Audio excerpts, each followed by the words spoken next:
সবাইকে স্বাগত জানাচ্ছি ক্যারিয়ার প্রো বিডি আয়োজিত ক্যারিয়ার পডকাস্টের আজকের এপিসোডে। আমরা সাধারণত ক্যাম্পাস টু কর্পোরেট ব্রিজ করার জন্য ক্যাম্পাস এবং কর্পোরেটের স্টারদেরকে নিয়ে আসি তাদের এক্সপিরিয়েন্স এবং নলেজ শেয়ারিংয়ের জন্য। তারই পরিপ্রেক্ষিতে আমাদের আজকের গেস্ট মোহাম্মদ মুরাদ হোসেন, সিএচআরও এবং board secretary, elite pen group of companies. সরাসরি চলে যাচ্ছি তার কাছে। কেমন আছেন? আছি, আলহামদুলিল্লাহ ভালো আছি। থ্যাংক ইউ আমাকে ইনভাইট করার জন্য ক্যারিয়ার প্রো আয়োজিত আজকের এই পডকাস্টে। আর দর্শক যারা প্রোগ্রামটি দেখছেন এবং ভবিষ্যতেও দেখবেন তাদের সবাইকে ধন্যবাদ দিয়ে শুরু করছি। কেমন লাগছে আমাদের শোতে এসে? না, অনেক ভালো লাগছে। এটা তো ইয়াংদের জন্য বিশেষ করে আমাদের মতো যারা কিছুটা এক্সপিরিয়েন্স আছে তাদেরকে নিয়ে এসে আমাদের মুখ থেকেই আমাদের এক্সপিরিয়েন্সের কথাটা ইয়াংদের শোনানোর ব্যবস্থা করা, তো সেটা সত্যি প্রশংসার দাবিদার আর কি। ভালো লাগছে, আমি এনজয় করছি। প্রথমে আপনার জার্নি সম্পর্কে জানতে চাইব। আপনার স্কুল লাইফ, আপনার কলেজ জীবন, ইউনিভার্সিটি এবং তারপর আপনি কর্পোরেটে কীভাবে আসলেন সেটা সম্পর্কে জানতে চাইব। ধন্যবাদ আমার কেরিয়ার সম্পর্কে জানতে চাওয়াতে। আমি মূলত একেবারেই গ্রাম থেকে উঠে আসা। আমার স্কুলিং পর্যন্ত আমি একেবারে গ্রামে ছিলাম। এটা শেরপুর জেলার সিনেগাতি থানার একটা থানাধীন একটা গ্রাম, রাঙ্গামাটিয়া। তো ওখানে আমার প্রাইমারি আমার নিজ গ্রামে, পাশের গ্রামে মানে একটা স্বনামধন্য হাই স্কুল মালয়েশিয়াকান্দ উচ্চ বিদ্যালয়। তো সেই স্কুলের আশেপাশে যতগুলো প্রাইমারি স্কুল আছে সেখান থেকে সবাই এসে ওখানে ভর্তি হয়। তো সেখান থেকে আমার এসএসসি কমপ্লিট করা। তো এসএসসি কমপ্লিট করার পরেই মূলত আমি ঢাকায় চলে আসি। তো আমার ঢাকায় আসার পরে আমি ঢাকা বিজ্ঞান কলেজে ভর্তি হই। এখন ঢাকা কলেজ এবং নটরডেম কলেজ এই দুটোতে কেন না, যদি নটরডেম কলেজ আমার ড্রিম ছিল, সেই গল্প বলতে গেলে অনেক লম্বা হবে। শুধু এইটুকু বলি, সেই সময় এখনকার মতো প্রযুক্তি অত ডেভেলপ ছিল না, যে কারণে ওদের ভর্তির ডেটগুলো কখন চলে গেছে সেগুলো ঠিকমতো জানা ছিল না। কিছু ডকুমেন্টস আগে পৌঁছাতে বলেছিল, সেটা ঠিকমতো পৌঁছতে পারি নাই। একটু রাজনৈতিক অস্থিরতা ছিল সেই সময়। বাট আমি যখন ঢাকা বিজ্ঞান কলেজে ভর্তি হলাম, ভর্তি হওয়ার পরে হঠাৎ করে বলতে গেলে মায়ের আঁচল থেকে শহরে আসা, যান্ত্রিক পরিবেশে আসা, আমি অ্যাডজাস্ট করতে পারছিলাম না। আমি পরবর্তীতে ভর্তি বাতিল করে যাই। তখন আমার নিজ জেলা প্লাস পার্শ্ববর্তী যে ভালো ভালো সরকারি কলেজগুলো আছে এগুলোর ভর্তির সময় শেষ হয়ে যায়। তো তখন আমি ময়মনসিংহ শহরের নাসিরাবাদ কলেজ থেকে আমি আসলে ইন্টারমিডিয়েট কমপ্লিট করি। করার পরেই আমি আসলে একটা ডিফারেন্ট ট্র্যাকে চলে যাই। এটা হলো মেরিনে। আমি একজন অফিসার ক্যাডেট হিসেবে বাংলাদেশ মেরিন ফিশারিজ একাডেমি, এটাতে আমি অফিসার ক্যাডেট হিসেবে সেখানে জয়েন করি। এটা is a discipline life, semi defence বলা হয়। তো অফিসার ক্যাডেট হিসেবে একেবারে ভোর 5টা থেকে রাত 10টা পর্যন্ত সেলফ ডিসিপ্লিন ডেভেলপমেন্টের জন্য পড়াশোনার পাশাপাশি পিটি, কুচকাওয়াজ সব কিছু সহ। তো ওই লাইফের পরে আমি আসলে শিপে জয়েন করি, মানে as a navigator, deck cadet officer হিসেবে জয়েন করি। ওখানে প্রায় 8.5 বছর আমি জব করেছি। 8.5 বছরে একদম ক্যাডেট অফিসার থেকে স্কিপার পর্যন্ত। এরপরে আমি আসলে ফ্যামিলি ডিটাচমেন্টটা ভালো লাগছিল না। পরবর্তীতে 2011 শুরুর দিকে আমি ওখানে প্রায় 8.5 বছর ছিলাম। 2011 শুরুর দিকে আমি বাংলাদেশ স্টিল রিরোলিং মিলস, এটাতে বিএসআর আমি জয়েন করি as an assistant manager administration. But functionally আমাকে এইচআর, সেফটি, সিকিউরিটি, অ্যাডমিনিস্ট্রেশন এগুলো করতে হয়েছে। ওখানে I was for a short span of time, around 5 months. তারপরে আমি আসলে ঢাকায় চলে আসি। তো আমার কাছে মনেও হয়েছিল সেই সময়, since I am out of Chittagonian, why not in Dhaka. Just that moment I got a circular from RK Paints, a sister concern of RK Ceramics Bangladesh Limited. তো ওখানে আমি head of HR and admin হিসেবে join করি। করার পরে more than 5 years I was over দিয়ার। এরপরে আমি আসলে বর্তমান প্রতিষ্ঠান যেটা আছে এলিট পেন্ট, আমি 2016 20 জুলাই জয়েন করি হলো সিনিয়র জেনারেল ম্যানেজার হিসেবে, responsible for human resources, administration and compliance. পরবর্তীতে 2020 অক্টোবরের 15 তারিখ আমাকে আরও দুটো company, hexagon chemical complex limited এবং এলিট ইন্টারন্যাশনাল লিমিটেড, এই তিনটাকে মিলে এলিট পেন্ট সহ, এলিট পেন্ট আপনি জানেন যে এটা বাংলাদেশের প্রথম পেন্ট কোম্পানি সিন্স 1952। তো এই তিনটা মিলে এলিট পেন্ট গ্রুপের আমাকে সিএইচআর অ্যান্ড বোর্ড সেক্রেটারি হিসেবে দায়িত্ব দেওয়া হয়েছে। এই তো প্রায় 4 ইয়ার্স হয়ে গেল। অলটুগেদার এলিট পেন্ট গ্রুপে আমি 8 বছর, আর টোটাল কেরিয়ার হলো 22 বছরের মতো কেরিয়ার। Thank you. ওয়াও, অনেক দীর্ঘ সময় একটা আপনি পার করেছেন, 22 বছর, অনেক লম্বা একটা সময়। তার মধ্যে এলিট পেন্টেও আপনার সময়টা বেশ অনেক দিন, 8 বছর প্লাস। 8 বছর প্লাস। আপনি বলেছিলেন যে আপনার চাকরি জীবন শুরু হয়েছিল একটা ভিন্ন সেক্টরে। তো এই যে জীবনের একটা পর্যায়ে যে একটা ইউটার্ন নিলেন বা একটা ট্রানজেকশন যে ফেস করলেন, এটাতে কোনো অসুবিধা হয়েছিল? এটা একটা চেঞ্জ ম্যানেজমেন্ট তো মানে আমাকে ফেস করতে হয়েছেই। প্রথম একটা জিনিস আমি একটু খোলাসা করে নিই। আপনার প্রশ্নের মধ্যে একটা ছিল যে আমি একেবারে ইউটার্ন করেছি, এরকম না ব্যাপারটা। কারণ বাংলাদেশের বেশিরভাগ মানুষের একটা জেনারেল পার্সপেক্টিভ হলো যে মেরিনে যারা জব করে সবাই বোধহয় মেরিন ইঞ্জিনিয়ার। আসলে সেরকম না। এখানে কর্পোরেটে জব করার সময় যেমন একই বিভিন্ন ডিপার্টমেন্ট থাকে, তো যেমন HR, অ্যাকাউন্টস, বিভিন্ন ধরনের সাপ্লাই চেইন, তারপরে মার্কেটিং, কমার্শিয়াল, এই ধরনের। ঠিক শিপেও দুইটা স্ট্রং ডিপার্টমেন্ট আছে। একটা হলো যেটা জাহাজ যারা চালায় তাদেরকে বলা হয় নেভিগেটর, আর এই নেভিগেশন, এবং আরেকটা হলো যে মেরিন ইঞ্জিনিয়ারিং, যেটাই সবাই চেনে আর কি, যে জাহাজে চাকরি করে মানে মেরিন ইঞ্জিনিয়ার। মেরিন ইঞ্জিনিয়ারদের কাজ হলো যে জাহাজের মেকানিক্যাল, ইলেকট্রিক্যাল, ইলেকট্রনিক্স, রেফ্রিজারেশন এগুলো ঠিক রাখা। আর নেভিগেটরদের কাজ হলো জাহাজ চালানোর পাশাপাশি, মানে সেফলি এবং ইকোনমিক্যালি জাহাজ এক জায়গা থেকে আরেক জায়গায় নেওয়ার পাশাপাশি ইন এডিশন টু দ্যাট এটার আরও কিছু কাজ আছে। এটা হলো অনবোর্ড পার্সোনাল ম্যানেজমেন্ট, তারপরে administration, safety, security, internal and external communication. এই কাজগুলো মূলত কিন্তু আপনি নিজেও যেহেতু একজন HR প্রফেশনাল, আপনি খেয়াল করে দেখবেন এই কাজগুলো কিন্তু HR এর সাথে হুবহু মিল আছে, অনবোর্ড পার্সোনাল ম্যানেজমেন্ট।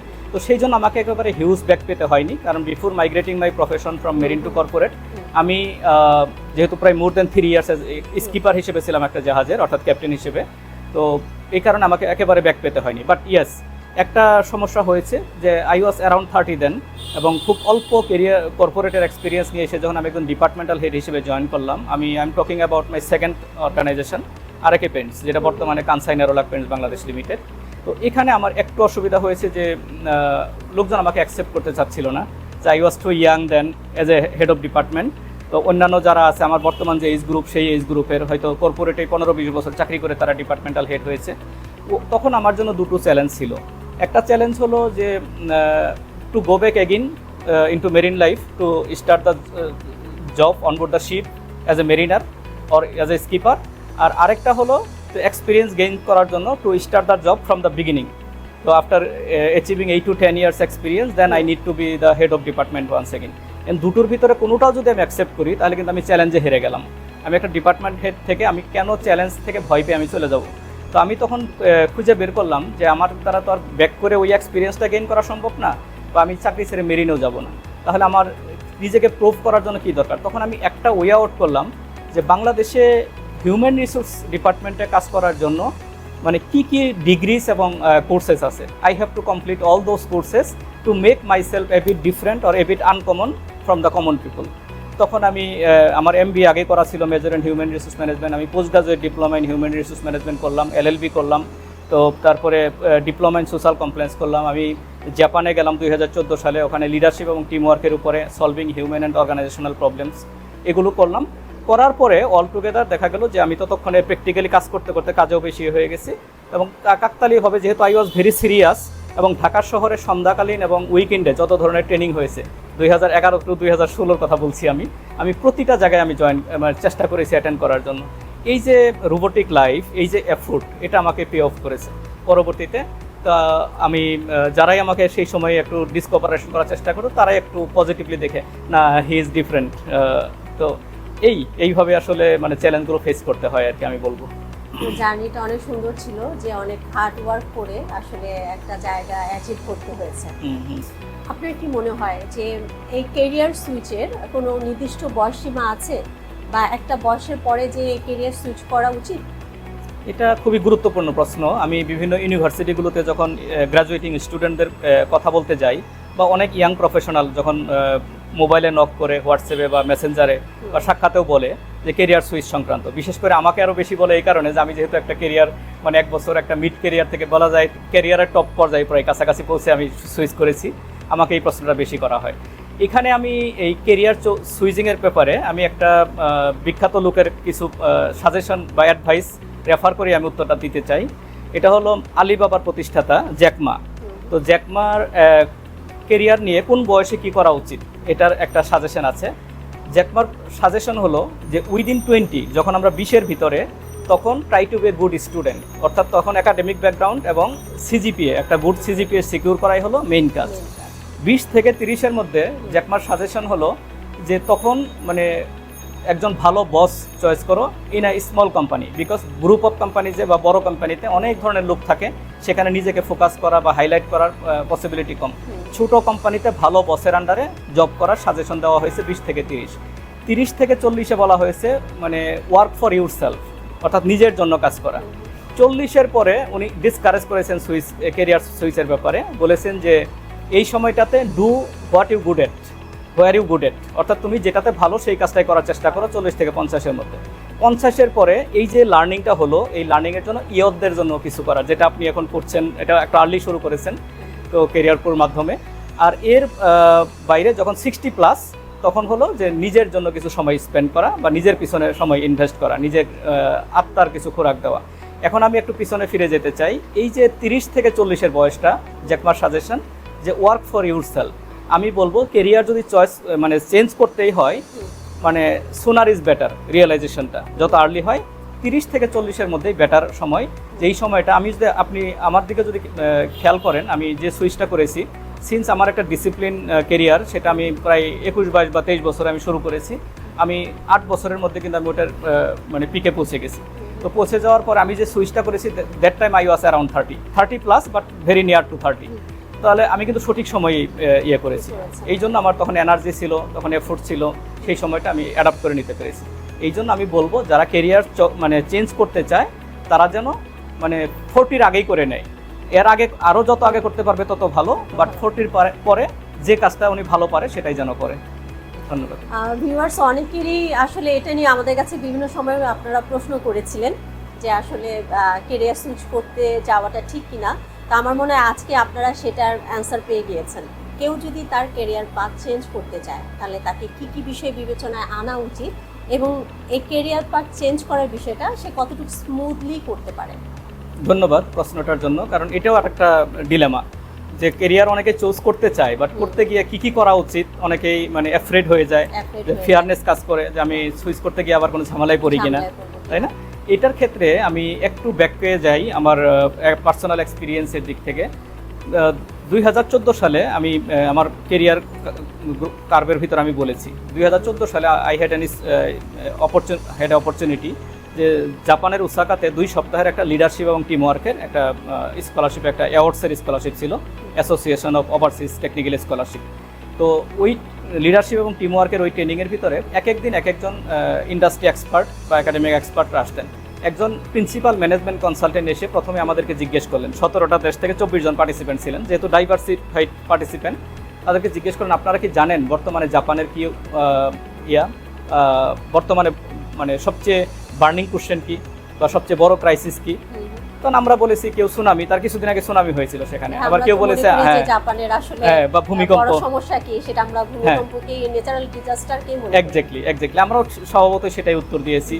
তো উনি তখন আমাদের কারেকশন করলেন ধন্যবাদ দিয়ে যে জাপানের এই মুহূর্তে সবচেয়ে বড় প্রবলেম হলো এখানে ইয়াত লোকের সংখ্যা কমে যাচ্ছে এবং বয়স্ক লোকের সংখ্যা বেড়ে যাচ্ছে। চিকিৎসা ব্যবস্থা, প্রযুক্তি, টেকনোলজি এগুলো ডেভেলপ হওয়ার কারণে মানে সংখ্যা বেশি। তো ইয়াতদের সংখ্যা উনি একটা পরিসংখ্যানও বললেন যে 1950 অ্যারাউন্ডে যে আদমশুমারি হয়েছিল সেটাতে তাদের বার্থ রেট ছিল 2.49, আর 2001-এর যে আদমশুমারি হয়েছে সেখানে 1.49। এই যে তাদের এত আয়ু বেশি, এটার পিছনে শুধু যে চিকিৎসা ব্যবস্থা তা না, পরবর্তীতে মানে খোঁজ নিয়ে দেখা গেছে যে জাপানের 2টো দ্বীপের মধ্যে এমন কিছু লোকজন আছে যারা মানে স্বাভাবিক লোকের চেয়ে তাদের গড় আয়ু বেশি। তাদের এই ব্যাপারে মানে প্রশ্ন করে বা ইনভেস্টিগেশন করে দেখা গেছে তারা কেরিয়ার চয়েসের পিছনে তারা এমন একটা ক্রাইটেরিয়া মেনটেন করে যেটাকে টার্মিনোলজি বলে ইকিগাই। তো এখানে কেরিয়ার চয়েসের পিছনে কয়েকটা কোশ্চেনিয়ার করে সেটার অ্যান্সার করে আমি বলবো যারা কেরিয়ার সুইচ করতে চায় তাদের জন্য। প্রথম হলো মানে what is your dream job. Dream job আমার একটা করে একটাই তো আমি চয়েস করতে পারবো না, যেহেতু আরও কিছু ক্রাইটেরিয়া মেনটেন করতে হবে। 1 থেকে 5-এর মধ্যে 5টা জব লেখা, আমি সবচেয়ে পছন্দ যেটা 1-এ, দ্বিতীয় যেটা 2-এ, এইভাবে 5 পর্যন্ত মানে ড্রিম জব। দ্বিতীয় হলো যে হোয়ার ইউ গুড এট, তুমি কোনটাতে ভালো, তোমার ড্রিম জব বাট তুমি সবগুলো কাজ পারো না, তাহলে এর ভিতরে এই 5টার ভিতরে আবার স্কোরিং করা, আমি কোনটাতে ভালো পারি সেটাতে 5 দেওয়া, যেটাতে তারপরে পারি 4 দেওয়া, এইভাবে দিয়ে স্কোরিং করা। থার্ড কোশ্চেন হলো যে এটা কি আপনার লিভলিহুড এনশিওর করে, আপনার জীবন জীবিকার জন্য যে ইনকামটা দরকার, যে পরিমাণ টাকা আপনি ইনকাম করতে চাচ্ছেন সৎ উপায়ে, সেটাকে এনশিওর করে কিনা। তো ওই আবার স্কোরিং দেওয়া যে কোনটা সবচেয়ে বেশি ইনকাম দিবে, কোনটা কম দিবে, এরকম করে 5 স্কোরিং করা। চতুর্থ কোশ্চেন হলো মানে is it has the social acceptance. ডাকাতিও তো একটা প্রফেশন, তাই না? কিন্তু এটা কি সোশ্যাল অ্যাকসেপ্টেন্স আছে? নেই। তাহলে এই 5টা প্রফেশনের ভিতরে কোনটার সোশ্যাল অ্যাকসেপ্টেন্স সবচেয়ে বেশি, ওটাকে 5, তারপরে 4, তারপরে এইভাবে দিয়ে সর্বশেষ হলো যে মানে has it any positive impact on the environment, positive or negative impact বা কমিউনিটি। কমিউনিটির জন্য একই সাথে কোনো হেল্প করা যায় কিনা, যেমন কেরিয়ার প্রবিডি, এখানে ইয়থদের জন্য একটা হিউজ কাজ করা হচ্ছে, তাই না? তো এইরকম কমিউনিটির জন্য অন্তত উপকার না করতে পারলেও হার্মফুল যাতে না হয় কমিউনিটির জন্য এবং এনভায়রনমেন্টের জন্য, এটার উপর একটা স্কোরিং করা। এই 5টা কোশ্চেনকে সামারাইজ করে ওই 5টা প্রফেশনের ভিতরে যেটা টপে আসবে, দ্যাট ইজ ইউর মানে career path actually to source at the last. তো এইভাবে যদি এই ক্রাইটেরিয়াগুলো ম্যাচ করিয়ে যদি ইয়ে করা যায়, শুধু আমার উমুককে ভালো লাগে বা উমুক প্রফেশনটা ভালো লাগে, এই ইমোশনে যদি কেউ কেরিয়ার পছন্দ করে নিয়ে নেয়, তাহলে তার মানে মোস্ট প্রবেবল মানে he has to face some problems. তো এই আমার মনে হয় যে এই ইকিগাইয়ের ক্রাইটেরিয়াটা মেনটেন করে যারা কেরিয়ার সুইচ করতে চায়, বা এটা ইভেন ফ্রেশ গ্রাজুয়েটিং স্টুডেন্টদের জন্য প্রযোজ্য, তারাও কেরিয়ার চয়েসের ক্ষেত্রে এই ফর্মুলাটা বা এই স্ট্র্যাটেজিটা মেনটেন করতে পারে। ধন্যবাদ। আমাদের সাথে যারা শুনছেন, যারা শিক্ষার্থী প্রফেশনাল যারা আছেন, আমার মনে হয় যে আপনার মেথডের কথা বললো, এটা যদি আপনারা অ্যাপ্লাই করেন আপনাদের কেরিয়ারের জন্য অনেক উপকার হবে। কারণ অন্ধের মতো আসলে আমরা কাউকে ফলো যদি করি এবং তার সাথে আমার সমস্ত ক্রাইটেরিয়াও যে মিলবে, তার আসলে নাও হতে পারে। এক্স্যাক্টলি। এবং আমাদের দেখা যায় আমরা মানে অনুকরণ প্রিয়তা আমাদের মধ্যে বেশি। আমরা অনেক সময় আমাদের প্রতিবেশী কি করছে ভাইটা বা বোনটা, তারা আসলে কি কেরিয়ার ডিসাইড করেছে, তাদেরকে আমরা অনুসরণ করি। তারা কোন ইউনিভার্সিটিতে পড়ছে, তারা কোথায় জব করছে, তো সেটা না করে আমরা যদি নিজেদের সাথে এই ধরনের কিছু সেলফ অ্যাসেসমেন্ট করি, আমার মনে হয় আমরা সঠিক কেরিয়ার পাথটা চুজ করতে পারবো। সঠিকলি বলেছেন। যেমন দেখা যায় বর্তমান সময়ে এই যে একাডেমি টু কর্পোরেট যে ব্রিজটা, ক্যাম্পাস টু কর্পোরেট ব্রিজটা, যেটা আগে আমাদের সময় ছিল না। দেখা যেত যে আমরা পড়াশোনা করেছি, বাট আমরা আসলে ঠিক জানতাম না কর্পোরেটে কীভাবে কাজ করতে হয়। বাট এখন অনেক এটা নিয়ে কাজ করা শুরু হয়েছে, অনেক ইনস্টিটিউশনও কাজ করছে যে ক্যাম্পাস টু কর্পোরেটের মধ্যে একটা ব্রিজ করা। তো এই ব্যাপারে যদি আপনার ওপিনিয়নটা আমাদের সাথে শেয়ার করেন, আপনার কি মনে হয়? না, এটা অবশ্যই খুব ভালো একটা উদ্যোগ। কারণ হলো আমার প্রায়ই মনে হয় যে এখন যে লার্নিংয়ের অ্যাভেলেবিলিটি, বিভিন্ন ধরনের ইনফরমেশনের অ্যাভেলেবিলিটি, তারপরে বিভিন্ন প্রতিষ্ঠানগুলো এই ধরনের উদ্যোগ নিচ্ছে, তো তাদের এই উদ্যোগগুলো যদি আমাদের সময় থাকতো তাহলে হয়তো আমাদের কেরিয়ারটা আর একটু বেটার থাকতে পারতো। যাই হোক, এটা হলো পার্সোনাল আফসোসের জায়গা থেকে, বাট সেই মানে লেকিংটা বা সেই ঘাটতিটা যাতে বর্তমান প্রজন্মের না হয়, সেই জন্য আমাদের যার যার জায়গা থেকে আমরা চেষ্টা করি তাদেরকে ইয়ে করার জন্য। এই একই উদ্যোগটা কেরিয়ার প্রবিডি যেহেতু নিয়েছে, আমি এটাকে সাধুবাদ জানাই এবং অ্যাপ্রিসিয়েট করি। আশা করা যায় যে এই ধরনের সাকসেসফুল পিপুলদেরকে নিয়ে এসে, সাকসেসফুল বলি বা এক্সপিরিয়েন্স পিপুল বলি, সফলতার ডেফিনেশনটা ভিন্ন, যারা প্রফেশনালি এক্সপিরিয়েন্সড, একটু পজিশনের দিক থেকে সিনিয়র পজিশনে আছে, তাদেরকে নিয়ে এসে তাদের মুখ থেকে তাদের এক্সপিরিয়েন্স, তাদের চ্যালেঞ্জের কথা, তাদের মুখ থেকে কিছু সাজেশনের কথা কেরিয়ার থেকে শোনানোর ব্যবস্থা করাটা, এই যে কেরিয়ার প্রবিডি নিয়েছে, এটা অবশ্যই প্রশংসার দাবিদার। যে ক্যাম্পাস টু কর্পোরেট আমরা কথা বলছি, তো আসলে শিক্ষার্থীদের জন্য বা ফ্রেশারদের জন্য কতটুকু ডিফিকাল্ট, মানে ক্যাম্পাস টু কর্পোরেট এই জার্নিটা? এই জার্নিটার জন্য হলো যে প্রথমে একটা পরিসংখ্যান বলে নেই।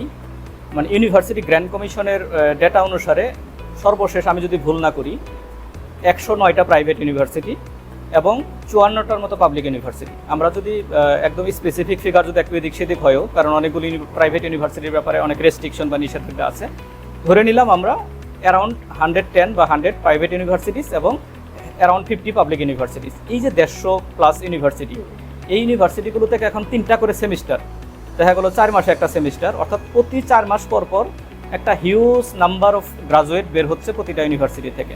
এবং কিছু কিছু সাবজেক্ট কিন্তু সেম, মানে দেখা গেলো বিবিএ বা সিএসসি, কম্পিউটার সায়েন্স, এগুলোর মেজর ফিন্যান্স বা এইচআর, সাপ্লাই চেন, যেটাই থাকুক না কেন, এই যে huge number of thousands of students are passing out from the 150+ universities, তো সেই পরিমাণ কিন্তু জবের ক্ষেত্র তৈরি হচ্ছে না। তো না হওয়ার কারণে স্বভাবতই একটা বেকারত্বের হার আমাদের মাথার উপরে চাপে, বা আমাদের চারপাশে আমরা দেখি যে জব নাই। আবার যদি আমরা উল্টা করে দেখি যে নেইবারিং কান্ট্রি থেকে বা উন্নত দেশগুলো থেকে আমাদের স্কিল ম্যান পাওয়ার নিয়ে এসে আমরা তাদেরকে ডিপ্লয় করতেছি আমাদের ভালো ভালো পজিশনগুলোতে, টেকনিক্যাল পজিশনগুলোতে। তা দ্যাট মিনস মানে স্টুডেন্টরা বলছে বা যারা পাশ করে বের হয়েছে তারা বলছে যে জব নেই, আবার এমপ্লয়াররা বলছে যে আমাদের জব আছে, আমরা রাইট স্কিল সম্পন্ন আমরা ক্যান্ডিডেট পাচ্ছি না। এই দুইটাকে যারা ব্রিজ করতে পারবে, এই গ্যাপটা যত মিনিমাইজ করতে পারবে, তত এমপ্লয়াবিলিটি স্কিল বাড়বে। অবশ্যই চ্যালেঞ্জিং, কিন্তু সেই জায়গায় মানে তাদেরকে তৈরি করে নিতে হবে। এই তৈরি করার জন্য আমার মনে হয় যে কতগুলো ক্রাইটেরিয়া মেনটেন করা উচিত, যে একদম গ্রাজুয়েটিং স্টুডেন্ট থেকে শুরু করে, যে প্রথমেই হলো যে সাবজেক্টটাতে উনি পড়াশোনা করে ওই মেজর যে সাবজেক্টটা, এই সাবজেক্টের উপর কিন্তু তাকে জব করতে হবে। অতএব এখানে যদি কেউ ফাঁকি দিতে চায় যে আমি কোনো রকমে ফাঁকি দিয়ে আমি একটা সিজিপিএ সিকিউর করব, তাহলে কিন্তু say in future he or she may have some problem, মানে কেরিয়ারতে ইন করার পরে তাকে ফেস করতে হতে পারে। ওই জায়গায় তাকে পুরা দখল থাকতে হবে, ওই সাবজেক্ট ম্যাটার এক্সপার্ট হতে হবে। এরপরেই আসলে একটা ইয়েতে অর্গানাইজেশনে একটা ডিপার্টমেন্ট মিলে কিন্তু একটা অর্গানাইজেশন না, একটা পিলার দিয়ে যেমন একটা ঘর না, একটা ডিপার্টমেন্ট দিয়ে একটা প্রতিষ্ঠান না।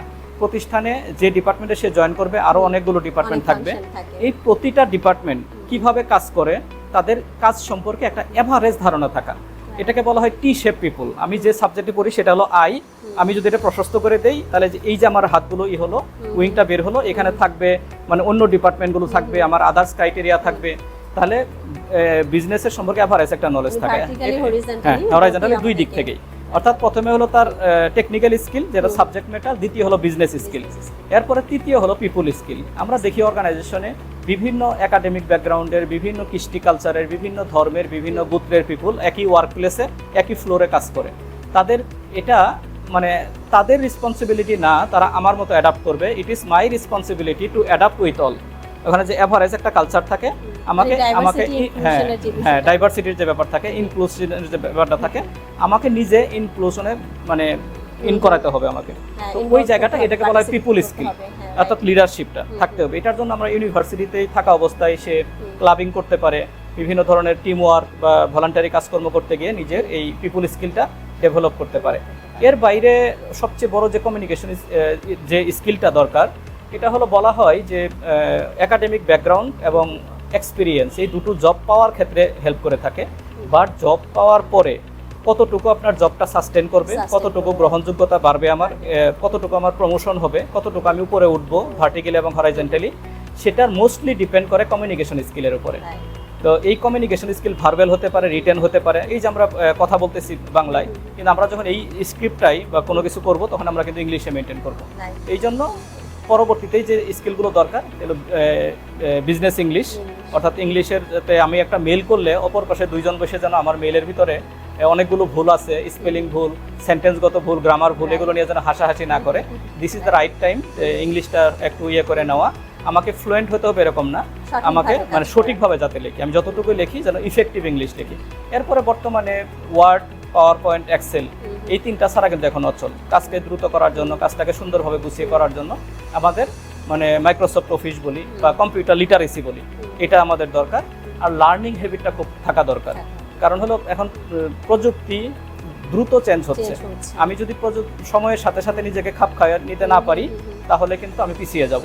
তো আমি যদি পিছিয়ে নেওয়া যায়, আমি ওই জায়গায় থাকলে অন্যরা এগিয়ে যাওয়ার অর্থই হলো আমি পিছিয়ে যাওয়া। এই জন্য সময়ের সাথে সাথে এগিয়ে থাকার জন্য লার্নিং হ্যাবিটটা দরকার, সেলফ ডিসিপ্লিন দরকার, প্লাস আমি বলবো যে প্রফেশনাল নেটওয়ার্কিংটা দরকার। কারণ অনেক সময় দেখা গেল যে একই পজিশনের জন্য যোগ্য ক্যান্ডিডেট আছে 5 জন, এর ভিতর থেকে যদি মনে হয় যে একটা ছেলে আমার পরিচিত, মানে তার লয়্যালটি, তার অন্যান্য সব কিছু যিনি ইন্টারভিউয়ার তিনি জানেন, এটা হিউম্যান সাইকোলজি, তো প্রত্যেকে চায় তার টিমের ভিতরে কেউ সিকিউর থাকুক আর কি। মানে এটাতে নট দ্যাট যেখানে গ্রাজুয়েট দরকার সে ইন্টারমিডিয়েট কাউকে নিচ্ছে, MBA দরকার সে তার চেয়ে লেস কোয়ালিফাইড কাউকে নিচ্ছে। সেম যোগ্যতা সম্পন্ন আগে থেকে যদি কারো ব্যাপারে জানাশোনা থাকে, তাকে সাধারণত এটা পিপুল সাইকোলজি তাকে পিক করার চেষ্টা করে। ওই আমি যেন পিক হই, তাহলে এটার জন্য আমাকে প্রফেশনাল নেটওয়ার্কিং করতে হবে। এটার জন্য বিভিন্ন এই ধরনের প্ল্যাটফর্মগুলোর সঙ্গে ইনভলভ থাকা, ইউনিভার্সিটিতে থাকা অবস্থায় ইউনিভার্সিটির যারা বড় ভাই আছে, বড় বোন আছে, তারা কোথায় কোথায় ভালো ভালো জায়গায় আছে তাদের সঙ্গে নেটওয়ার্কিং করা। এই তো আমার সুবিধা হচ্ছে মানে যেটা রিক্রুটাররা পরিচিত মানুষ নেয় বা ইন্টারনাল রিক্রুটমেন্টের আরেকটা কারণ আছে, আমার কাছে মনে হয় সে তার স্কিল সম্বন্ধে জানে, যে ওই মানুষটাকে সে হয়তো দেখেছে কোনো প্রোগ্রামে, ইভেন্ট অর্গানাইজ করতে বা এরকম কোনো কাজে হয়তো ভালো টিম ওয়ার্কিং এ দেখেছে, তো মনে হয় যে না সে হয়তো তার স্কিলগুলো ভালো, এই কারণে তার জন্য সুবিধা হয় তাকে নিয়ে কাজ করতে। এবং এটা কিন্তু ল অফ অ্যাসোসিয়েশনের মধ্যেও পড়ে, যে আমাদের যদি ল অফ অ্যাসোসিয়েশনের যে মূল থিমটা, যে if you are the wisest man in this room you are in the wrong room, অর্থাৎ আমি আমার সার্কেলের ভিতরে 5 জনের ভিতর 3 জন যেন আমার চেয়ে আপার হয়, তাহলে আমার গ্রোথ হবে, তাই না, আমার লার্নিং হবে। আমি যদি বেশিরভাগই আমার চেয়ে থাকে, আমি হয়তো সেখানে অনেক রেসপেক্ট পাবো, বাট আমার গ্রোথ খুব একটা হবে না। তো এই যে অল টুগেদার মিলে মানে টেকনিক্যাল স্কিল বা subject matter expert, business skill, people skill বা লিডারশিপ, কমিউনিকেশন স্কিল, তারপরে বিজনেস ইংলিশের উপর নলেজ, কম্পিউটার লিটারেসি, তারপরে learning habit, continuously self discipline, এরপরে হলো প্রফেশনাল নেটওয়ার্কিং, এই জায়গাগুলো যদি থাকে আমার মনে হয় যে চাকরি পাওয়া কোনো ব্যাপার না। আমাদের পরবর্তী প্রশ্ন হচ্ছে, একজন শিক্ষার্থী বা একজন প্রফেশনালের জন্য একজন প্রফেশনাল বা পার্সোনাল লাইফে মেন্টর বা একজন কোচের গুরুত্ব কতটুকু? অত্যন্ত গুরুত্বপূর্ণ প্রশ্ন। আমরা যদি ক্রিকেটের ক্ষেত্রে দেখি, দেখা গেল এই জায়গাতেও কিন্তু মানুষ একটু ভুল করে বা একটু ভিন্ন পারসেপশন করে, যে কোচ মানেই বা মেন্টর মানেই আমার চেয়ে একেবারে সব দিক থেকে স্কিল হতে হবে এরকম না। দেখা গেল পার্টিকুলার এক একজন হয়তো মানে ভালো স্টুডেন্ট মানে কিন্তু ভালো টিচার হবে এরকম কোনো ইয়ে নেই। আমরা যদি বর্তমানে বাংলাদেশের কোচ দেখি, যে হাতরুর সিংহে বা অন্য কেউ, তার আন্তর্জাতিক কেরিয়ার কিন্তু আমাদের তার কেরিয়ারের চেয়ে অনেক ভালো ভালো কেরিয়ার কিন্তু মুশফিক, তামিম বা সাকিব এদের কিন্তু আছে। ঠিক গ্যারি কাস্টেনের সাথে সচিন টেন্ডুলকার প্রতিদ্বন্দ্বী হয়ে খেলেছে, কিন্তু সেই সময় গ্যারি কাস্টেন কিন্তু আবার সচিনের কোচও ছিল। অর্থাৎ কোচিংটা মানে ভালোরাও কোচিং নেয়, তার মানে এটাকে একটা ইম্পর্টেন্স অফ কোচিং বলা যায়। তো প্রফেশনাল ক্ষেত্রেও এই ক্ষেত্রে যারা দেখা গেলো যে পরীক্ষিত, যে আমি যে প্রফেশনে যেতে চাই ওই প্রফেশনের মানে কেউ মোটামুটি সাকসেস এসছে, মানে কেরিয়ারের ল্যাডারের পিকে পৌঁছে গেছে, তাদের কাছ থেকে মানে সাজেশনগুলো নেওয়া, যে তারা যে প্রফেশন থাকা অবস্থায় যে ভুলগুলো করেছিল ওই ভুলগুলো উনি ধরিয়ে দিতে পারবে। আরেকটা ব্যাপার হলো, একজন কোচ বা একজন মেন্টর দেখতে পায় যে একজন মেন্টি যিনি থাকবে তার মানে ফিউচারে উনি কী হবে, কতটুকু যাবে, তার ফিউচারটা প্রেডিক্ট করতে পারে উপরের থেকে, বার্ডস আই ভিউ থেকে। এই জন্য মেন্টরের গুরুত্বটা অত্যন্ত বেশি। আমার মনে হয় যে নর্মাল পড়াশোনার পাশাপাশি একজন কেরিয়ার কোচ বা একজন মেন্টর থাকা খুবই জরুরি। যেমন আমি এই পর্যায়ে এসেও মানে আমার ইন্ডাস্ট্রি সিনিয়র যারা আছে তাদের ভিতরে কিছু কিছু ক্ষেত্রে আমি যখন অড সিচুয়েশনে পড়ে যাই, আমি হয়তো একটা জিনিস প্ল্যান করেছি যে এইভাবে আমি করব, বাট তারপরেও আমি তাদের সাথে একটু কনসাল্ট করে নিই, যে এটাও কিন্তু ওয়ান কাইন্ড অফ মেন্টরিং, যে আমি একজন মেন্টি আরেকজনের কাছে নিচ্ছি। আমি নাম বলছি না সঙ্গত কারণেই, যারা এই প্রোগ্রামটা দেখবে তাদের ভিতরে হয়তো 2-1 সিনিয়র বলতে পারে, হ্যাঁ মুরাদ তো আমাকে এই ইস্যুটা নিয়ে ফোন দিয়েছিল বা ইস্যুটা ফোন দিয়েছিল। এই জন্য importance of mentoring or coaching is very important, specially for the youth. Viewers, আমরা একেবারেই শেষে চলে আসছি আজকে আমাদের এই সেশনে, আমাদের পডকাস্টে। তো আমাদের সবার শেষে যে প্রশ্নটা মুরাদ আপনার কাছে, সেটা হচ্ছে, যদি আপনি পিছন ফিরে তাকান আপনার লাইফে, আপনার ক্যারিয়ারে এমন কোনো সিদ্ধান্ত আছে যেটা এখন আপনার কাছে মনে হচ্ছে যে আপনি সিদ্ধান্তটা চেঞ্জ করতে চান? এটা খুবই কি বলবো, এটাকে একটু বিব্রত করো কোশ্চেনটা। আমার মনে হয় না যে পৃথিবীতে এমন কেউ আছে যে তার নিজ অবস্থানে 100% সুখী। এটা আমি যখন মেরিন থেকে কর্পোরেটে আসি, আমার মতোই মেরিনের আরেকজন সিনিয়র, প্রায় 20 বছরের সিনিয়র, বেস্ট সিনিয়র, তার বাসায় আমি গিয়েছিলাম তার সাজেশন নেওয়ার জন্য। স্যার, আমি এরকম একটা সিদ্ধান্ত নিয়েছি, আমি ক্যারিয়ারটা চুজ করে যেতে চাই। উনি আমাকে 2টো সাজেশন দিয়েছিল। তো একটা সাজেশন হলো যে বিদেশ গিয়ে যারা পাসপোর্ট ছিঁড়ে ফেলতে পেরেছে তারা ওই দেশে সেটেল হয়েছে। তো তুমি যদি মেরিনের কথা মনে রাখো তাহলে তুমি সেখানে সেটেল হতে পারবে না, নাম্বার 1। দ্বিতীয় হলো, উনি নাকি যখন মেরিন থেকে কর্পোরেটে মাইগ্রেট করে, ওনাকে একজন ওনার ওয়েল উইশার বা মেন্টর ওনাকে একটা নোটবুকের মধ্যে লিখে ওই নোটবুকটা গিফট করেছিল। সেই কোটটা উনি আমাকে সেই প্রায় 1 যুগেরও বেশি সময় আগে উনি আমাকে করেছিল, প্রায় 15 বছর আগে। ওই কোটটা আমি বলতে চাই এখানে, যে as a rule a man is full, when it is what he wants cool, when it is cool he wants hot, always wanting what is not. অর্থাৎ যা হবার নয় সেটাই মানুষ হতে চায়। তা আমারও কেরিয়ারের পিছনে থেকে আমার যেহেতু একটু টিচিংয়ের প্রতি নেক আছে, তা আমার কিছু সময় মনে হয় যে আমি বোধহয় একটা ইউনিভার্সিটি, টপ প্রাইভেট ইউনিভার্সিটি অথবা পাবলিক ইউনিভার্সিটির টিচার হলে বোধহয় ভালো হতো, আমি বোধহয় সেই প্রফেশনটা বেশি এনজয় করতাম। কিছু সময় মনে হয় যে যেহেতু কর্পোরেটের বা নর্মাল জবের চেয়ে মেরিনের জবের স্যালারি স্ট্রাকচারটা একটু বেটার, ডলারে পেমেন্ট হয় বা হয়, তো ফরেন গোয়িং শিপে আমাকে বোধহয় কেরিয়ারটা আরেকটু কয়েক বছর কাটিয়ে ফিনান্সিয়াল একটু স্টেবল হওয়ার পরে বোধহয় আমি কর্পোরেটে আসা উচিত ছিল। তো এটা মনে হয়। আবার কিছু সময় মনে হয় যেহেতু আমি একটু সেমি ডিফেন্স থেকে একটা ডিসিপ্লিন লাইফ থেকে এসেছি, ভোর 5টা থেকে রাত 10টা পর্যন্ত ডিসিপ্লিন লাইফ লিড করে, যেটা কর্পোরেটের সাথে মিল নেই। ওই জন্য দেখা গেল যে মানে আর্ম ফোর্সেসের কোনো লোক দেখলে আমার একটা স্পেশাল সফট কর্নার ক্রিয়েট হয়। এটা আর্মি, নেভি বা এয়ারফোর্স। মাঝে মধ্যে মনে হয় আমি যদি আজকে একজন আর্মি অফিসার হতাম তাহলে হয়তো এখন মানে কর্নেল থাকতাম বা ইয়ে থাকতাম। তো এই যে মানে জায়গাগুলো, বাট যখন আমি আবার সারাউন্ডিংয়ে তাকাই তখন আমি আমার প্রেজেন্সে ফিরে আসি এবং তখন আমি শুকরিয়া আদায় করি যে আলহামদুলিল্লাহ আমার অনেকের চেয়ে আমি আলহামদুলিল্লাহ ভালো আছি। আল্লাহ যেভাবে হ্যাঁ, আমি রেখেছেন কিছু ভালো জিনিসটা আরেকটাও আছে, 3টা জিনিস আমি বলেছি। কিছু সময় মনে হয় যে এই যে মাঝখানে অনেক লেখালেখি হচ্ছে বা অনেক এভিডেন্স আসছে সরকারি জবের ক্ষেত্রে, আমার কাছে মনে হয় যে যে জবই করুক না কেন, দুটো জিনিস মানে ম্যান্ডেটরি ক্রাইটেরিয়ার মধ্যে থাকা উচিত।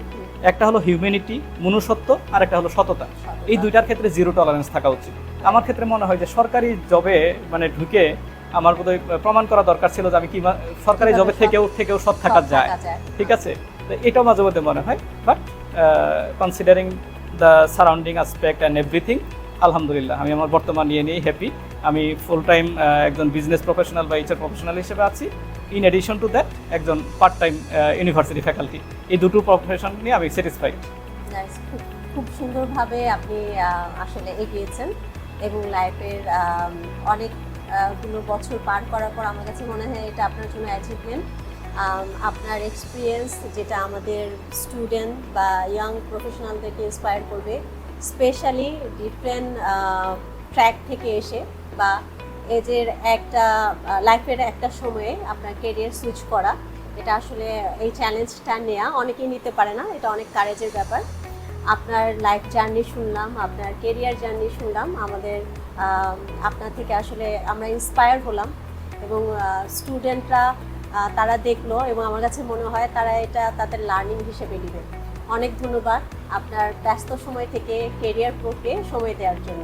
থ্যাংক ইউ, আমিও খুব এনজয় করেছি কেরিয়ার প্রোতে এসে কেরিয়ার টক করা এবং নিজের অনেক এক্সপিরিয়েন্স বলা, অনেকগুলো রিকল করা, আমি এটা খুবই এনজয় করেছি এবং আমার এই ক্ষুদ্র অভিজ্ঞতা থেকে যতটুকু আমি বলার চেষ্টা করেছি, আশা করি যে গ্র্যাজুয়েটিং স্টুডেন্ট এবং ইয়াং প্রফেশনাল যারা আছে স্পেশালি সেই গ্রুপটা কিছুটা হলেও উপকৃত হবে বলে আমি বিশ্বাস করি। আমি কেরিয়ার প্রোতে তো সাফল্য কামনা করি এবং দর্শকদের মধ্যে যারা এখন দেখছেন এবং ভবিষ্যতেও দেখবেন এই এপিসোডটি, সবার জন্য অসংখ্য ধন্যবাদ। তো দর্শক, আমাদের আজকের এই পডকাস্টটি এখনই শেষ হচ্ছে। নেক্সট পডকাস্ট দেখার জন্য আমন্ত্রণ রইল সবাইকে। আজকের মতো এখানেই বিদায় নিচ্ছি। ভালো থাকবেন সবাই, সুস্থ থাকবেন সবাই।